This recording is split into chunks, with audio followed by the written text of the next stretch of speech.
Welcome to Shorty Supercoach and welcome to the Port Adelaide preview. Going to take their lock, their breakout, their risk. Bloke who's no chance for my side.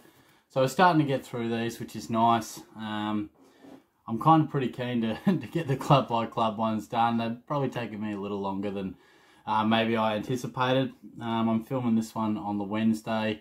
I'm off to the Grampians over the weekend, so I'm just trying to smash out. I'm hoping to film all the club by club ones sort of over the next couple of days and sort of feed them out over the weekend and make sure I've still got that content flowing. So yeah, and then we'll be able to jump into, I guess, some more topical stuff, do a bit more, team stuff. So I'm looking forward to that as we, it's going to come up pretty close. We'll have practice games in like sort of late Feb, early March, I think, sort of thing. So I'm looking forward to that. But in terms of Port, there's a little bit of interest here. I wouldn't say there's stacks going on with Port Adelaide, but for a lock, I've gone Travis Boak, and he's just got to be respected. I mean, he's 32 and he's gone 107 and 110 basically, and had a career best year at the ripe old age. So, I mean, he just has to be respected. Look, I wouldn't be putting him in the category of lock him into your side,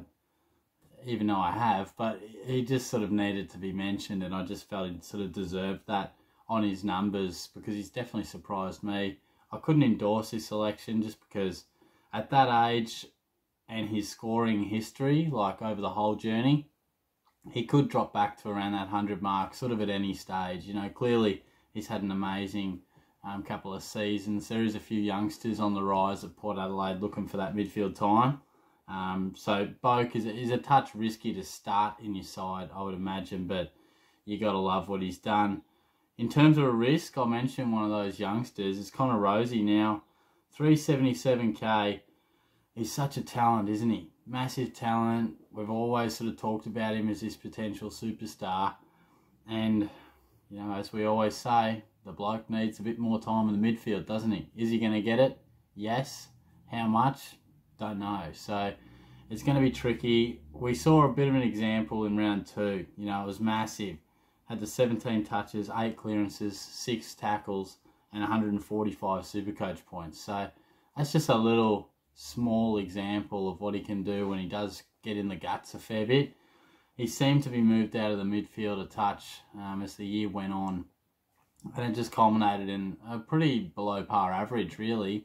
Just 70. Now, he averaged 77 in his first season, so he actually went backwards a touch in terms of the numbers, which puts him at 377k, and he's a little tempter for our forward lines. I think I don't think I could start with him, just because I think he'll get an increased time in the middle, but I'm just not sure it's going to be enough. But it's going to be definitely the sort of player that if he has a good little pre-season game, and they're running him through the midfield, we're going to really have a bit of a headache on our hands. He is in that sort of mid-price madness sort of area. But having said that, the forward line is proving a touch difficult in my opinion. I don't love where a lot of the guys are at in terms of price. I don't like, some of the options that are, sort of premium status. So it's tough at the minute, but just keep him on your radar. In terms of the breakout, Zach Butters. Now, he sort of had a mini breakout, and sometimes we see that. We see the guys like Christian Petrarca who just explode from, 80 odd to a massive premium guy. And then we see the likes of Butters who just have that stepping stone year. I think he went from about 60 to 87.7. Now, that puts him real awkward for sure. You're picking him with the sole purpose that he's going to become a keeper. 471k.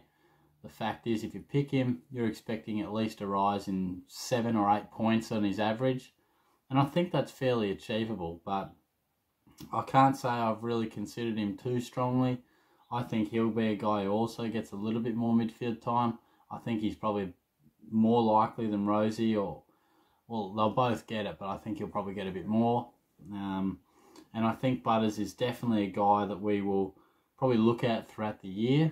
I personally just don't want to start with him because, those types of players, they can be a bit awkward. You pick a guy and you just need him to take that next step because there's no other option. He's not making you money. you know, he's in there to be a keeper. So you got to be pretty confident in him. So, but certainly a guy that I think will attract a lot of interest, not just this year, but in years to come. I just wanted to throw out a bit of a random one. Ryan Burton, just wanted to throw him out there. 318k in the back line. And I know you're probably not giving him the slightest of thoughts, but I just reckon if this guy gets his body right, he can actually be a pretty solid contributor. I could see him averaging in the high 80s, sort of maybe 90 if he really gets that sort of roll going. But I just wanted to put him out there. You know, sometimes with these previews, my sole intention is basically to give you guys something to think about. You know, if sometimes you might like what I say, sometimes you might not, but I always hope that I'll give you maybe someone that you can just do a little bit of research on, have a look at their highlights, just someone to think about. So there's one for you, a little bit random, but no chance for my side. They're two reliable as hell midfielders, but just not guys we should select. And that's Tommy Rockcliffe and Ollie Wines. Both still cost you at least 550k, a touch more actually. And we just can't go with them. You know, they're as reliable as the day is long. Don't get me wrong. I mean, if you're looking at Supercoach Draft, you can pick them fairly early on, and they're going to do you a job. You know, they're going to average between, you know, 98 and probably 106 pretty comfortably. But I just don't think they've got any real scope for anything extra. I know Rockcliffe once upon a time could go huge, but I just don't think so.